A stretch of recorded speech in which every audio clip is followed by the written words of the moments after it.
But I'm going to tell you this, we ain't done yet.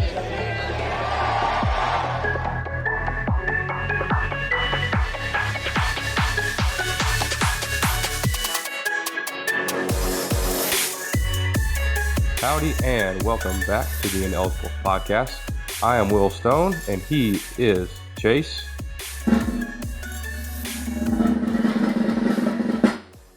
Caldwell. Chase, how you doing? I'm doing well. Peace, love, and blessings to you and your family. Thank you for that. Thank you for that intro. That was very dramatic. Yeah, I didn't expect that at all. It threw me all the way off. I am doing great though. Good. I'm very excited to be back in the studio today. Love to hear that. And get a new podcast off. We have over 1,000. I think we're over 1,100 now. I think so. Over 1,000 downloads on this podcast. Will. I never thought we would have hit that so soon. I'm super excited about it. Thank you all who are listening, and whether you listen because you liked it or you listened to make fun of me, either way, I'm so glad that you listened because would not have expected that kind of turnout. If you're following us already, thank you for following us. Thank you for all the shares and the comments and the questions that you've been sending in. It's really, really cool. But if you're not, go follow us at Ineligible Pod on Facebook, Instagram, and Twitter. We've got a YouTube channel too if you want to subscribe to that. Leave us a 5-star rating here and there. Smash that subscribe button. Make sure you turn on alerts. That way you get alerts when we post stuff. You know, all the same stuff that you hear on every single podcast and every single YouTube channel and stuff. We've got one of those now, so I have to say it. You know, it's like, I don't know. How about you, Will? How are you doing? Well, yeah, everything you just said, and tell a friend while you're at it if you like what you're hearing. We've posted this on Thursday, but in case you didn't know, we are now on Spotify. That's bigly. Bigly. Spotify, Apple, Google Podcasts, YouTube, any of those, like just pick the one that suits you and subscribe to us on there. Leave us a 5-star rating if that is a part of that service. I think it's mostly on Apple, but subscribe, leave us a rating, leave us a review. On that note, send us some questions. Here in the next few weeks, we're doing a listener questions episode, so you can post on our Facebooks whenever we post the episodes. You can email us. That is ineligiblepod@gmail.com. Or if you're listening to this, you probably know us, so you can just text us and give us your questions, and we're going to start making a list and get that out in the next few weeks. Today we're talking. Lines. That's right. This Thursday we're talking running backs as we move along our positional preview series, and then next week, next Tuesday, we are starting our conference breakdowns. We're getting right into the nitty-gritty of the football and the team breakdowns and all that sort of thing. So we're pumped. So I hope you're excited to go on this journey of ineligibility with us. But today, speaking of ineligibility, we are talking recruiting. We have labeled this one Recruiting 101 because we talked about this before we started getting recording here. I was making the point that your average college football fan is a lot less interested in recruiting than the average NFL fan is interested in the draft. And I understand, like, there's a reason for that. It's because, the draft has a lot of buildup. It's only over, one weekend a year, and recruiting is year round. And it's not final. Like, a kid could commit to you and decommit 2 weeks later, if it's not signing day. Happened to A&M and Texas last week with a couple of players. So it's very fluid.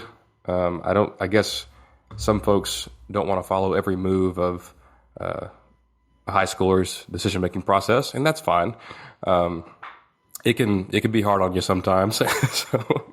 But that's why we're here to give you all the parts that you need to know, but don't want to follow day in and day out.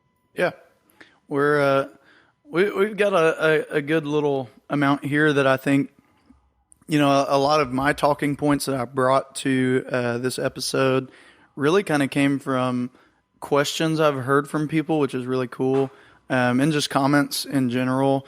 I know a lot of people mentioned to me like that they've learned a lot since listening, and I've already heard a few people tell me that they like the idea of the blue chip ratio and how we were excited about the team because it's more complete.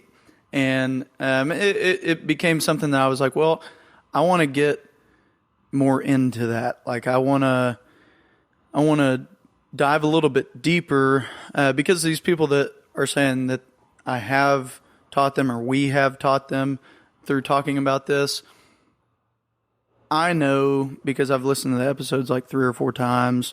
I'll play them for my dogs whenever they're in the crate all day long. That way, they have something to listen to. They can hear my voice. No, I'm just kidding.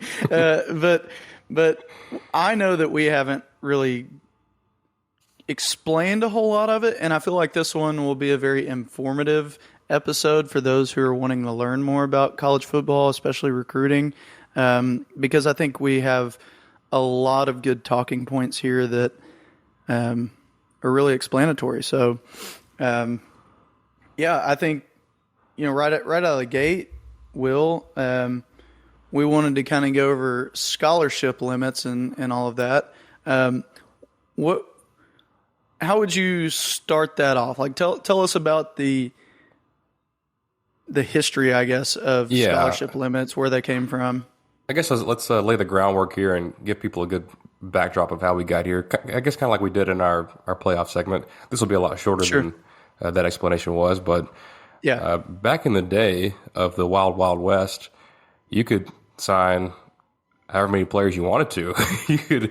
I think Nebraska used to sign every kid in the state of Nebraska to a scholarship just so they had depth. But the NCAA didn't like that, and they thought teams like Nebraska and Alabama and Texas or whoever else had an unfair advantage with being able to offer that level of scholarship. So over the years, I think in the mid '70s they implemented a reduction, and then it got reduced a few years later, and then I think finally in the '90s, I believe it got down to 85, and it stuck there for a while. And I think that's a good fair number.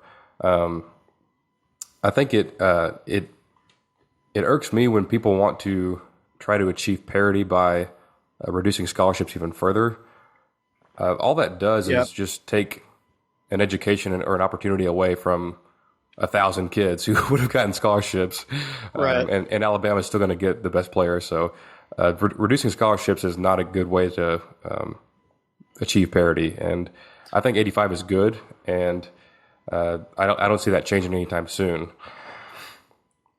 Yeah, I 85 is okay. I'm fine with it. I kind of a lot of times would lean more 90, maybe 95. I don't have like really good talking points as to why I feel that way. But probably the number one thing I would say about it is exactly what you said. You're taking scholarships away from kids that could have otherwise gotten a scholarship. That is by far and large my least favorite thing about following college football recruiting is when you see a high school kid fall in love with your school, especially when they're from somewhere else. I'm not going to mention this kid, but I know you know who I'm talking about. There was a kid in this past cycle, maybe the one before, that was from a different state and kind of came out of nowhere, it seemed like. Came to campus, committed to us. He was a really good athlete, and he was really solid to us, tweeted about A&M all the time, and then all of a sudden one day decommitted. And you had to wonder, is it because of scholarship limits? Maybe we didn't have enough room. And here's this kid that might have just been on the fringe. He might have been the 86th player, right? That would have loved your school, and he can't go because the NCAA says that he can't. That kind of stinks. That's the ugly side of recruiting. I don't want to start with the ugly side of recruiting. Yeah. Just because it's just, at the end of the day, how many kids really want to go to A&M that never even get into A&M in the first place, Right. much less get a full ride scholarship to play football? So, you don't feel that bad necessarily, because there's plenty of kids that might love the school but never even get to go. So you kind of have to look at it like that too. But they also implemented the 25 initial counters per class limit, and that's what I want to kind of go over. So basically, there's two metrics whenever you're trying to determine how many scholarships or how many players that you have on scholarship on the team. The first one's the 85. That's what he said. What that means, there's 85 scholarships that you're allowed to have for your team. So you can have, I think, it's 105 going into camp, right? And 105 players on the team, which means that you have 20 players that are not on scholarship. And then I think, I don't know what it is after that, but basically, you have your walk-on players. That's what they're called. They're players that are paying their own way through school and still having to do everything that these scholarship players are doing. A lot of those end up being scout team players, but some of them, take Gilly, they go from being a walk-on player that are paying their own way through school to suddenly being offered a scholarship, and then now they're on one of these 85 scholarships. So, And those videos are always so emotional, aren't they? They are, and I know that people love seeing that, and they're like, oh, that's so cool. But if you really understood this, and I feel like after this, my goal is for people to understand how tight these numbers really are, because it's a big, big deal. Not just because you're getting your school paid for, but because your coach thinks you're so good that they would rather give you a scholarship than to save it for some other grass is greener on the other side recruit out there. That's a big deal. And it's one that it's very meaningful, because just the team itself is offering you that scholarship. You're then getting an opportunity that you've never gotten before.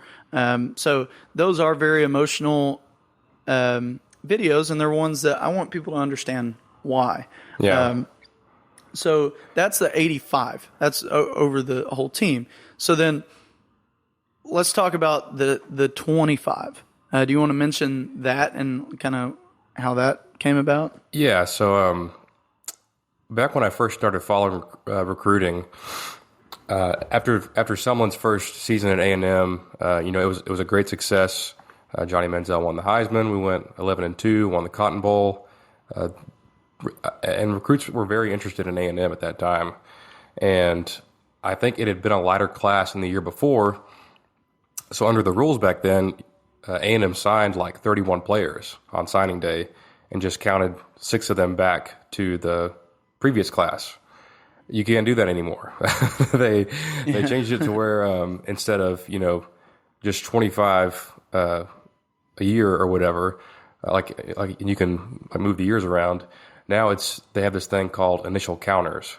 So if a player signs with you in the recruiting calendar year, they go towards that 25. So we're talking about it's pretty much early signing day and signing day. So early signing day is in, I think, mid-December, and then the traditional signing day, which now should just be called late signing day, and they should call the one in December signing day. But the one in February it's February.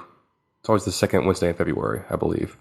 So in that period, anyone that you send a letter of intent to or some kind of financial agreement to, that's your 25.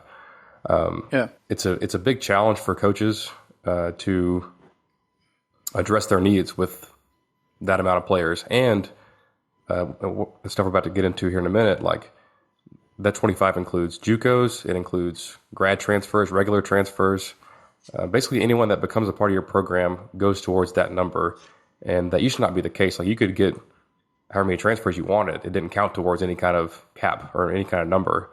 So it's definitely more challenging now, and I don't know if it's better for the players. I don't feel that it is, but I guess I'll let you chime in on that. Yeah, and that's what I wanted to really. That was the biggest thing I wanted to get into was you're getting these players. It's a problem within college football, all the transfers and the transfer portal in general. But then you get these players that are stuck, and I know like you can come out of the transfer portal. You can stay with the school that you're in. You don't have to transfer, but you're seeing all these players that, are thinking that, okay, well, if I just go to the school and then if it doesn't work out, I'm just going to transfer. They enter the transfer portal, and then they're hit in the face with all these schools that don't really have the room for them. And so I think that has some part to play. And like, I think they have that rule there to try to mitigate some of those transfers. But at the same time, I don't know that it really helps. So let me dive into these numbers real quick, Will, and just so that I can show the people what I'm talking about. 25 sounds like a pretty good, decent number of players coming on. But let's extrapolate that out for a second. Let's look at what is 25? How do you comprise a football team from that number? And this is just one class, obviously. So in this one class, you're given 25 initial counters. Let's look at it as if we are a coach, okay? How I would put it as like the golden ratio of how you're going to break apart this team is you got 12 offensive players and 12 defensive players. 12 is a very strong number. Jesus had 12 disciples. But we got 12 offensive, 12 defensive, and then we got one special teams. That's kind of the perfect breakdown, I would say, and more maybe not perfect. It's more of just your kind of rule of thumb, conventional wisdom, because you've got your one special teams player that I mentioned. That might not be like you're not going to take a punter or kicker in every class, so that might not be one that you use. But you can kind of use that as a flex. So let's look at that, people. You got 12 on each side of the ball, offensive, defensive, and then you got one flex that could be one more offensive, one more defensive, or special teams. How many people play on a football team? How many players do you have on the field? Well, you have 11, right? Aggies, you should know this because you have your 12th man, right? So we don't actually play 12. We have 11. And so you're more or less getting one group of players, one like one starting unit. What's the word? One starting unit. Thank you. One unit with one substitute. So if you're looking at your list and you are kind of weak on running backs, maybe you take an extra running back. Or if you're wanting to, include a tight end in that, maybe you include a tight end. So you're more or less creating one offensive or defensive unit with your recruiting. And that's if you do it in that perfect breakdown. Now, if we got into some other teams that recruit differently, there are some teams that recruit for the number that they talk about on signing day, and they're looking to be the number 4 class or the number 3 class. And they might have 16 offensive players. Well, that means that they only have 9 defensive players, and probably 0 special teams. So sure, they have this great class in terms of the numbers and the 4 and 5 stars, but they're overstacked on one side of the ball.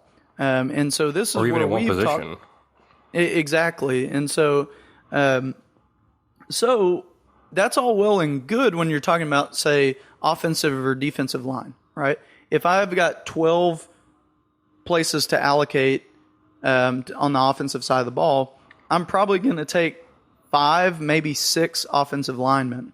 But you could get away with 4 if you were pretty strong at that position. You could probably just take 4. I think if it were me, I think 4 would be the minimum.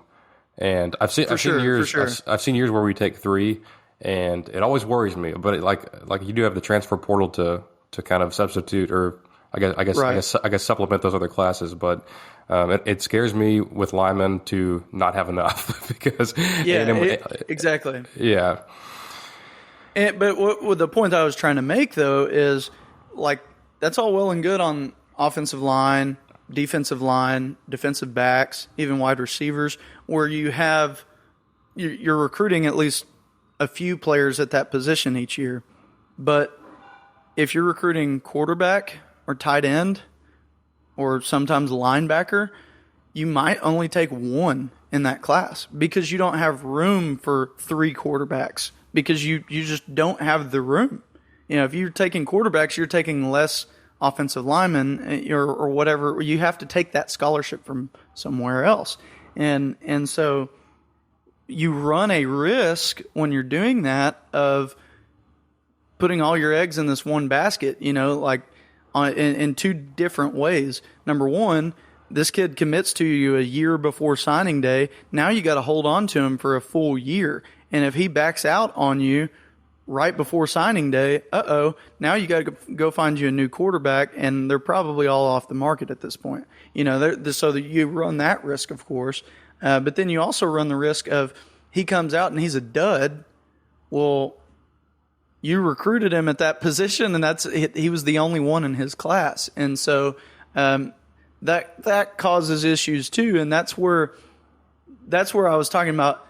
When you hear the number 25, that's kind of like the elephant, right? That's the elephant in the room. It's a big number. Oh, 25. You could get plenty of good players. Why aren't we taking, this player or that player, or, we have a 3-star running back committed. Why aren't we taking this 4 and 5-star? Well, because maybe we don't have room for it.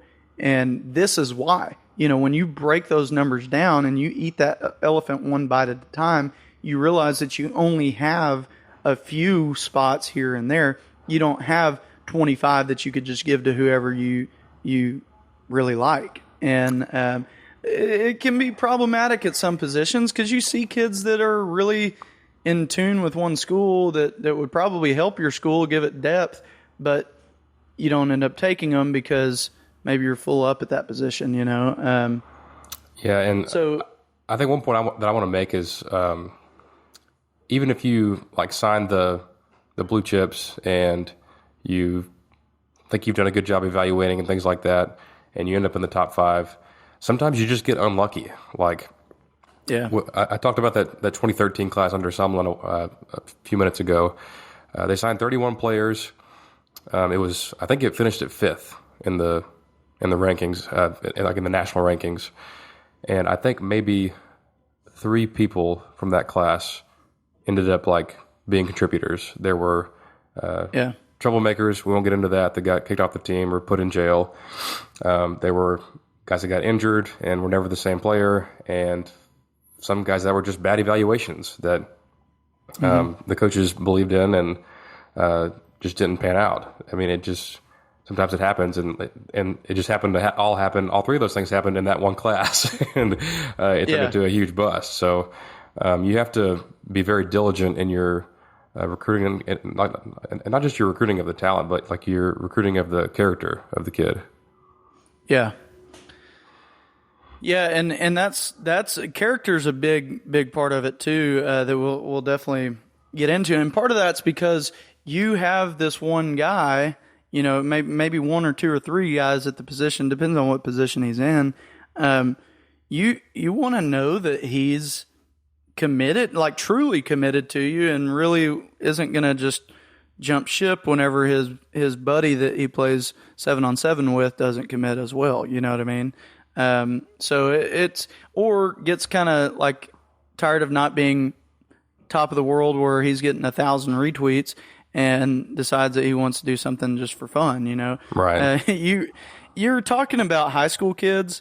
I did stupid stuff like that when I was in high school too, and I could only imagine if I had thousands of followers because I was some elite football recruit, Yeah. Hey, I think real quick here, if we can, there's one more point I wanted to make on the transfer portal before we got too far down the road.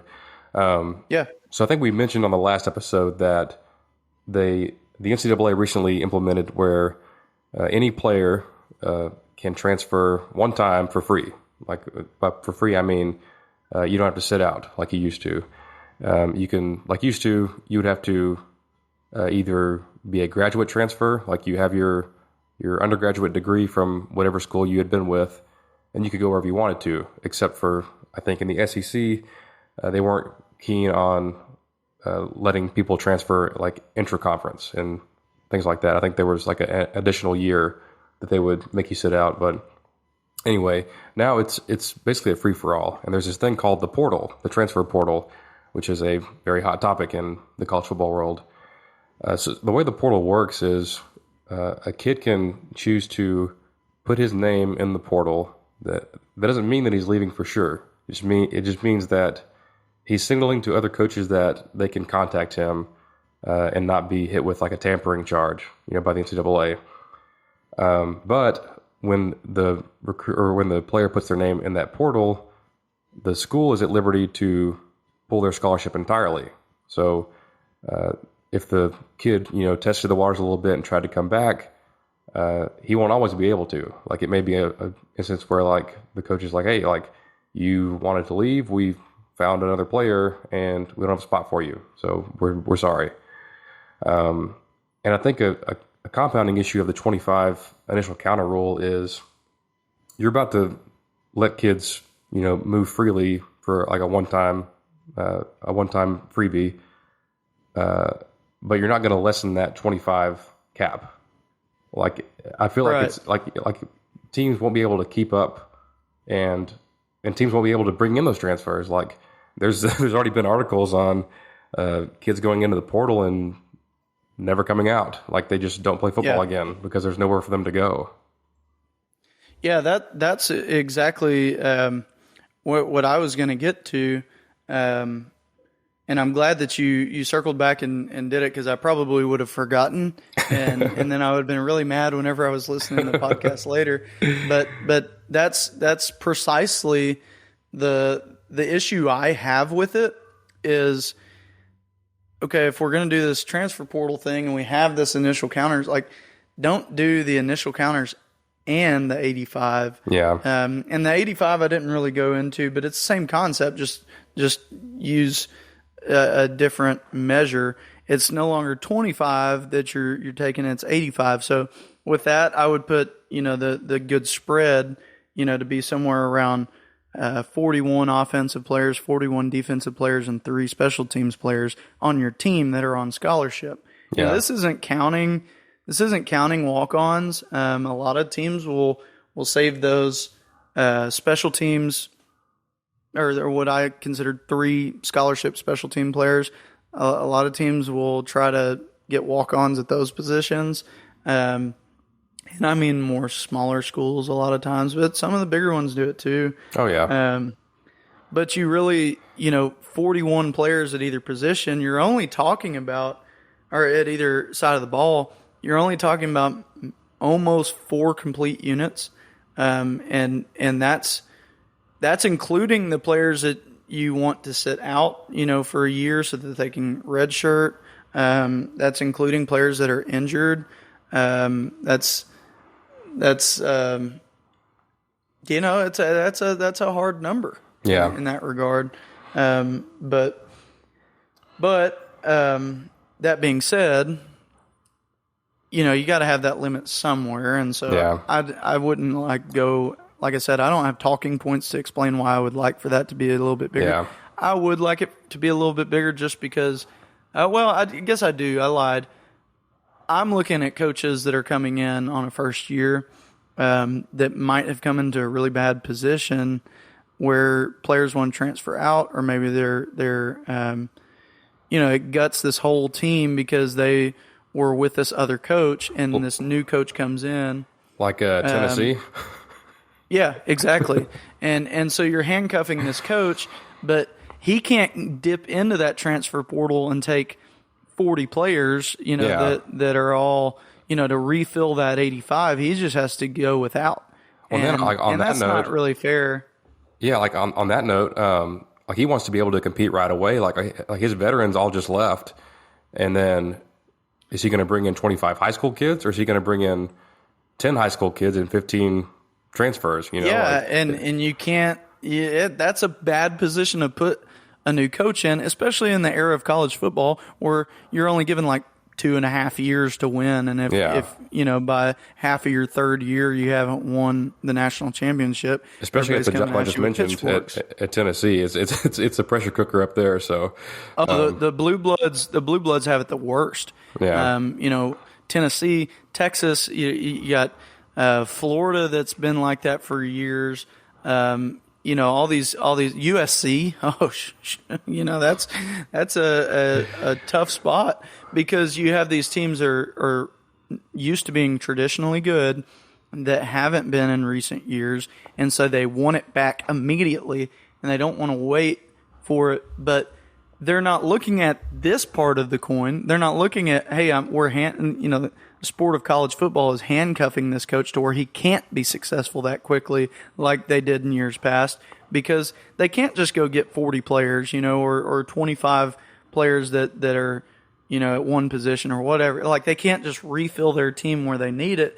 They have to look at both what do we need today and what do we need 3 years from now. And I do feel for those coaches, because that would be you got to look over your shoulder all the time, even when you start a brand new school, and there's no honeymoon period, where you're not worried about your job. I mean, you're worried about your job day one. But, all right, real quick, let's wrap up the basics here real quickly. Sure. Let's talk about some shirts of color. I think we all know what a red shirt is. That's a player that comes in that sits out for the year, or now you can play in 4 games and still red shirt, and you don't lose any eligibility for that year. Explain to me what a gray shirt is, Chase. Yeah. So gray shirts. Well, I'll do both gray shirts and blue shirts. People that are listening probably have only heard of red shirts. Gray shirt and blue shirt is exclusive to recruiting. Basically what it means, it goes to that 25 number I've been talking about. You have a player that is in one class, and they more or less delay their scholarship until the next. So, give you an example, somebody gets hurt, they would gray shirt, which means they aren't on campus until the following January. And so maybe they were class of 2020, but they count towards the 25 on 2021. Blue shirt, it works the same way. They, count towards the next class. But the difference with them is that they're not actively recruited, so they're not taking official visits and stuff. But they start in August. So they come in the summer, pay their way in the summer, and then whenever all the scholarships reset there in August, they're then in that next class, and they're able to participate in that season. And so they don't count against the class that they should be in, quote unquote, which saves you. You take 24 in that class, and they go to the next one. And it opens you up one more spot so that maybe you take 26 actual players, but just one of them delays. So if somebody gets injured or whatever. But yeah, so that's kind of the basics. That's a little bit more advanced maybe. But, if y'all have questions about it, ask, and we can cover that a little bit more in detail later. But Will, I think... Inaligiblepod@gmail.com. Right. So Will, I think from there, now that they understand the 25 initial counters, they understand the 85 scholarship limit, let's talk about how you translate from that to a championship caliber team. I know you follow the blue chip ratio. You know a lot about the blue chip ratio, even more so than the average bear, I would say. So tell us about that. And I know that there's some new stuff out. So let's dive into that, because that's the most exciting part to me. Yeah, so I mentioned the blue chip ratio on our State of the A&M program episode 2, but I didn't go too far into the weeds there. Just kind of gave you a brief overview. But in short, it was coined by Bud Elliot, who works for 24/7 Sports. He's a big recruiting guy, and he wanted to make a simple formula to kind of weed out like who's actually going to compete for a national championship. He just released the one for this year, I think last week. So I have linked to that in the notes of this podcast. So go click on that, go give it a read. But it's excellent at what he does, and the article is very interesting. But I'll cover some of the quick points right here. So the blue chip ratio is basically you want your signing classes in a 4-year span to be 50% or higher comprised of blue chip players, which is a 4 and 5 star. And those are like I feel like we say 4 and 5 star a lot. Like the way we get to that ranking is by the 24/7 Sports composite. So there's 3 main services that rank players, that rank high school players. There's 24/7, there's Rivals, and there is ESPN. I don't want to say that one's better than the other, but I do like the guys at 24/7 the most. I like their analysis and their kind of way of ranking players. But anyway, a few years ago, 24/7 came out with this formula to combine all 3 services and give a combined ranking, or a composite ranking is what they call it. So if you hear us talk about a 4 or 5 star, we're going off of that and not off of, like, say, ESPN will have someone as a 4 star and the other 2 services won't. Like, it gets confusing. So we tend to just stick to the composite. Yeah,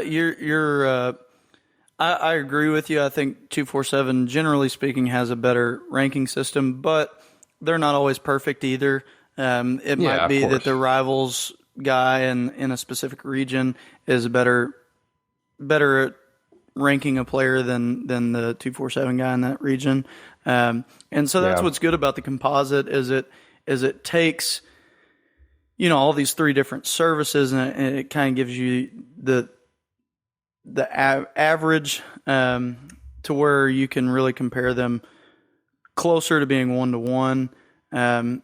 It does have its faults, whenever there's one service that ranks a really good player really, really low, but it gives us a good perception of what all of the experts are thinking, Yeah. So for this blue chip ratio and what Bud does, it's very simplified. Like it just goes off of the players that sign in your like that sign to your school in a 4-year period. It doesn't matter if they leave. It doesn't matter if they get injured and retire. If you sign them, they're getting pulled into this formula. They do pull JUCOs because JUCOs actually get ranked, and I think in the future, and maybe near future, they'll start ranking transfers, especially with the portal. Yeah. A lot of big names are going in the portals and transferring. So I'm sure he'll add that and try to make his process even better. But I think for now we'll just keep it simple. But this blue chip ratio is, in short, it's just a prerequisite for the teams that can win a championship. Yeah. It doesn't mean all these teams are great. It doesn't mean all these teams that meet this threshold are going to compete. It just means you have to meet this and able to compete. I know I mentioned that both Kevin Semblin and Charlie Strong met this threshold at points in their careers at A&M and Texas, and neither were ever really close to competing for a championship, at least not consistently. So I'll read out the ratio for 2021. Most of this most of these teams, I guess, you'll probably expect, but there's a few in here that may throw you off. So we'll take it from the top. At a record-breaking 84% blue chip ratio, you have Alabama, followed by Georgia, Ohio State, and Clemson. After that, you have at 66%, these next 4 teams are all 66% actually, LSU, Oklahoma, Texas, and Florida. Coming in at 61%, big jump from last year, are your Fighting Texas Aggies. Whoop. After that is Michigan, Auburn, Oregon, Penn State, Notre Dame, Miami, and USC. Chase, was there anyone there that you thought was on there that or that's on there that you thought might not be, or that you thought would be that's not on there? I can't say that one team jumped out over the other, but I haven't, I was just kind of listening, so I might have missed one or the other. Was Ole Miss on there? They're not, no. Okay, so there's one that I would be a little bit surprised by. The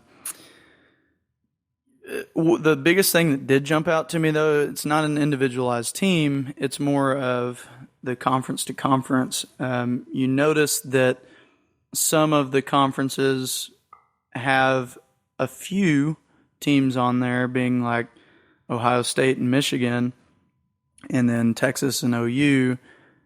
But then other conferences, almost all their teams are on there. How many? Do you have a number of how many are in the SEC, or however many are in each conference? The SEC has 6. The Big Ten has 3.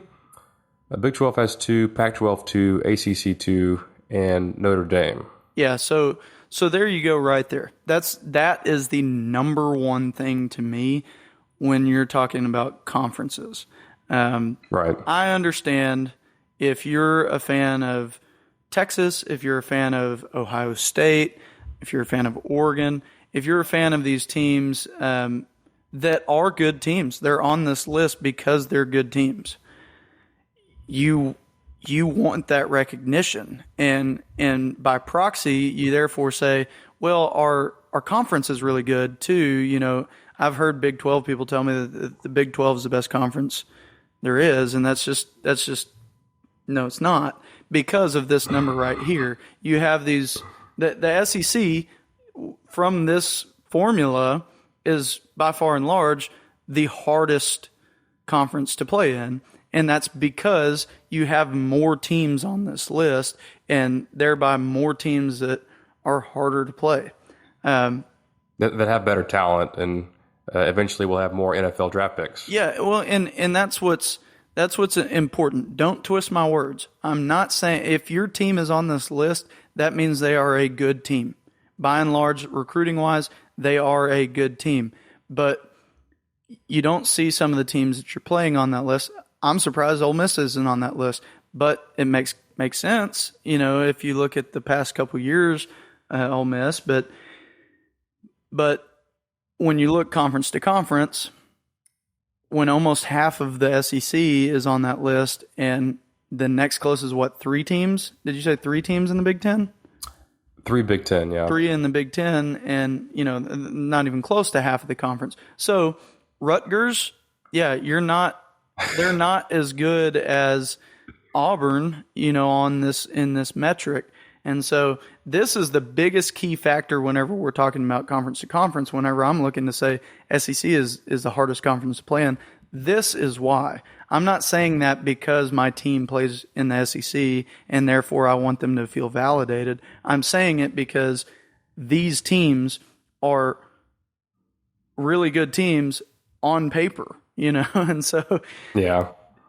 Doesn't always pan out. You made the comment, yeah. Kevin Sumlin and Charlie Strong. Like, that doesn't mean that these are the best teams in the country, but it means that there's talent that you're playing against that you don't play in some of the other conferences. And so it's not to put down other conferences necessarily. It's just to say, like, if you want to ever talk to me about which conference is better than the other, you better come equipped to tell me how many teams are in that conference that have a 50% or more blue chip ratio. And just to simplify it, we talked about the 85, we talked about the 25.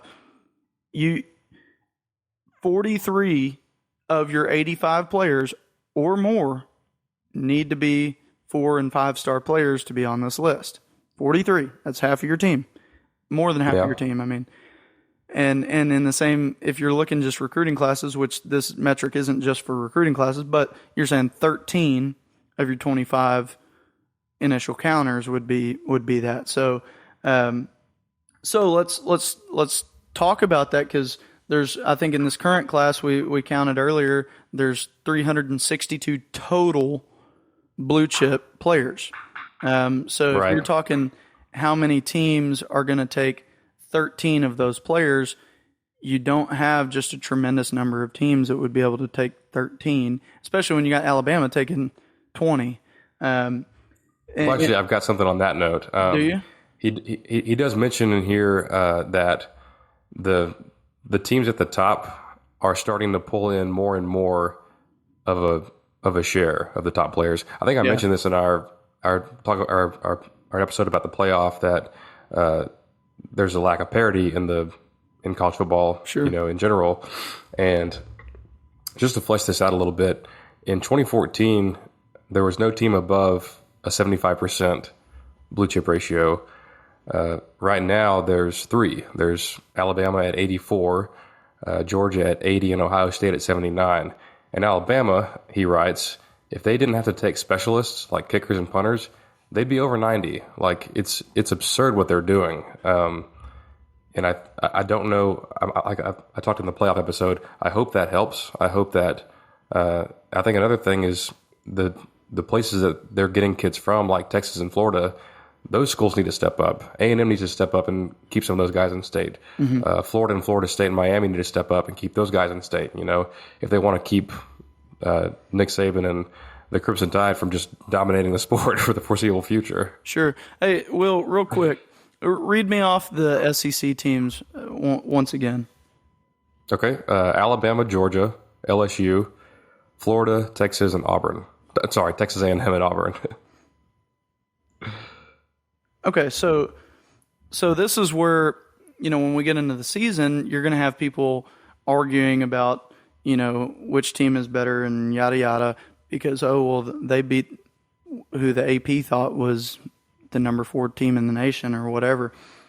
If Texas A&M just say beats LSU and Auburn, but we lose to Alabama, we beat 2 of the 3 teams that we played on this list, versus if Texas or Oklahoma beat one or the other, they beat the 1 team that they played on this list. So play 2 more, and then we have a more accurate pairing of the other. And so that's where you get a lot of people that get upset. I mean, we were truly upset that we were left out of the college football playoff because we got beaten by a team that had an 88% blue chip ratio, but we beat these other teams that had much higher ratios, and yet, Florida was on there, LSU was on there, Auburn was on there. We beat all 3 of them, and we lost to the one that has 88%.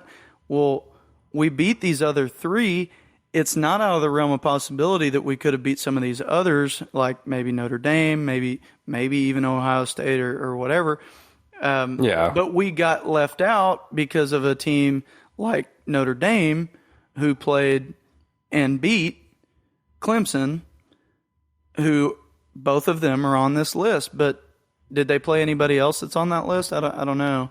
I'm just the point remains. This is more of a metric. This is more of a numbers thing to show that there's a lot of power up at the top.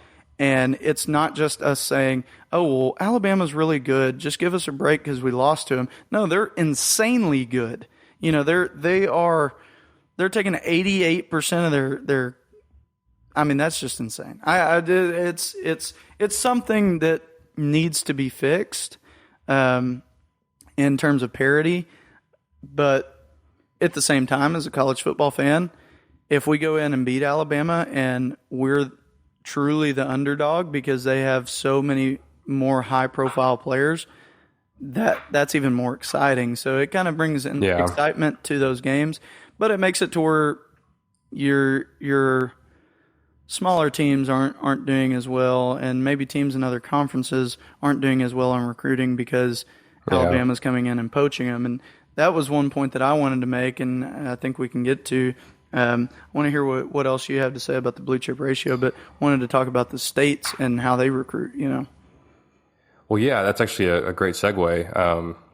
Like right now there's kind of 4 or 5, I guess, like power teams, like in the sport. Like even if Arizona State never becomes a power, like I'm okay with that. I'd rather have, 10 or 12 teams that are powers than the same 4 or 5 every year. Like in that expanded playoff that we talked about, like Penn State would have made the playoff several times. Florida would have made it. Auburn would have made it. Michigan would have gotten in there.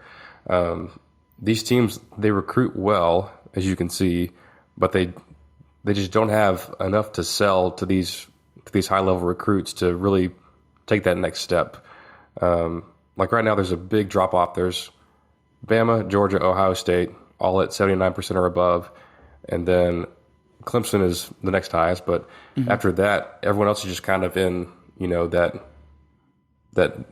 really, I guess, like middle tier, like trying to move up to the best of the best. And if we can shift some of that talent back towards these teams, maybe it will it'll make for a better product. Like maybe Alabama has 70% instead of 84%. Maybe Oregon takes another step. Maybe USC keeps California kids at home.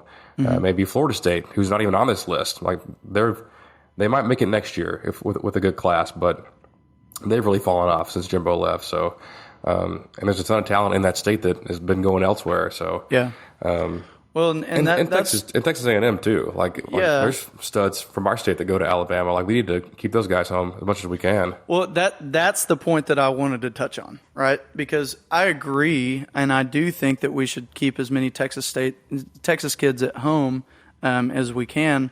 But we're in a state that is just so talent rich, it's ridiculous. And we're one of very few that are that way.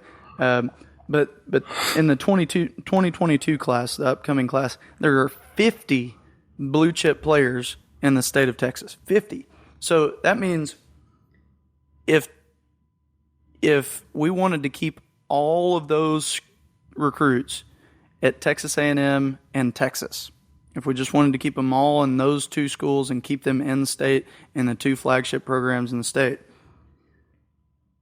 we have to fill our entire 25 initial counters on both teams with nothing but Texas players.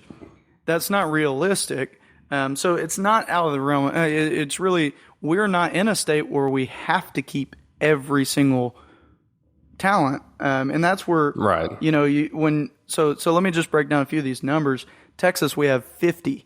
Florida has 47. Georgia has 34. California this year has 23. Some of that's because of their scheduling and they didn't play as many games, that kind of thing. But those are big time states every single year. So Texas and Texas A&M are both fighting for those 50 players.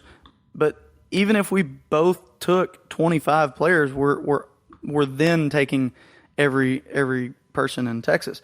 But then let's go to some of these other states where we have these powerhouse programs. We got Alabama that has 14 players, Tennessee that has 14 players, Ohio that has 12, Michigan has 10, Louisiana has 18. So these states, if Alabama and Auburn are fighting over 14 players within their own state, if Texas A&M goes in and grabs one of them, that's a big deal because they still have to go in and get, if they get 7, each of them gets 7 of their 14, then they still have to go get 6 more from somewhere else. And so us going in and getting 1 or 2 players from Alabama is huge compared to them coming and getting 1 or 2 players from Texas. The problem is they're coming in and getting 10 players from Texas, and so we've got to be able to keep some of those players in state or keep them close by. Because you look at Oklahoma or Arkansas, even Mississippi. Oklahoma has 6 players. Arkansas has 4. Mississippi has 8.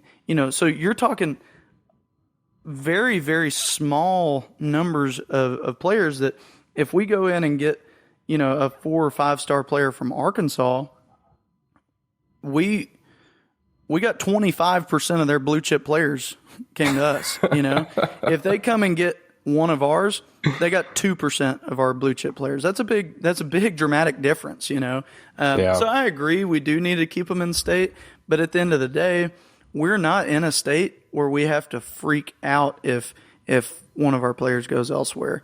Right. And especially so with the coach we have and his propensity to go national, like, and to go anywhere really. Oh, Like he'll for sure. go up to the DMV up there in the DC, Maryland, and Virginia area, in Pennsylvania, in Florida, in Louisiana. Yeah, and, Like, and that's all across that's the Deep South. That's the thing is if he takes 20% of the players in Texas, that's 10 players. 10 players from Texas is 20% of our blue chip players. He only needs 3 more to stay above that 50% number. And now I know if you ask him, he's not worried about that 50% number. He wants to get even higher than that. But just to put it in perspective for you, it wouldn't be out of the realm of possibility for him to get 13 out of the 50. And then Alabama still come and get 13 and 50 as well, But that's kind of where we're at on blue chips. But yeah, it is where you're seeing all these players go to schools that are out of state. They're playing for different states. It's kind of a bummer to see sometimes because you see some of these really good Texas kids go and just ball out at Ohio State or Alabama, Clemson. But at the same time, like, you're not always going to keep them here just because you can't. It's mathematically it's not possible. I've got an interesting note on the top kids in California in 2020. Half of the top 10 in California that year left the West Coast. Wow. The number 1 player, Bryce Young, went to Alabama. DJ Uiagalelei went to Clemson. C.J. Stroud, and these are all quarterbacks. I didn't realize that. C.J. Stroud, another quarterback, went to Ohio State. And then a running back and a receiver, Kendall Milton and Jermaine Burton, both went to Georgia. The other guys, what's funny is USC only got one of these players in this top 10 that year. Oregon got 1, Utah got 1, and then Washington got 2. And then like the rest of the top 50 in California are pretty split between the Pac-12 teams. But whenever I say Washington, it made me think of this 2021 class. There were 3 national top 10 players in the state of Washington last year. That's very unusual. Mm-hmm. 0 of them will play at Washington. They're all going to play at either Ohio State or Alabama. So if you want parity in college football, you should be rooting for these teams in other places to start keeping their players in their own states, or at least in their own time zones. Yeah, that would probably help. Well, and I want to wrap everything that I've talked about up here with one little quick snippet using Texas A&M. We talked about the 85 rule. We talked about the 25 rule. We talked about the blue chip ratio. We've had coaches in the past that have been at 52% blue chip and that kind of thing. Which means that they're just over 43 or 44 players. But whenever I broke down that 85 number, I was telling you we want 41 offensive players, 41 defensive players, and 3 special teams players. Well, when we look at the current roster at A&M, we have 41 offensive players, 40 defensive players, and 3 special teams players. So we're short 1. We still have 1 more scholarship that may be going out in August. I don't really know, but we're right there. And so when we talked about this team being super, super balanced, that's part of it right there. Some of these past teams, if you looked at them, we were starting walk-on players because it was more skewed to like 50 offensive players and 34 defensive players or something like that. And but this is where the blue chip ratio really comes into play for me, is on that offensive number, 24 of our 41 offensive players are blue chips. So that's about 59% of our offense. We're over that 50% threshold on offense. On defense, it's even better. We got 25 of our 40 players are blue chips, meaning that we're at 62, 63% blue chips.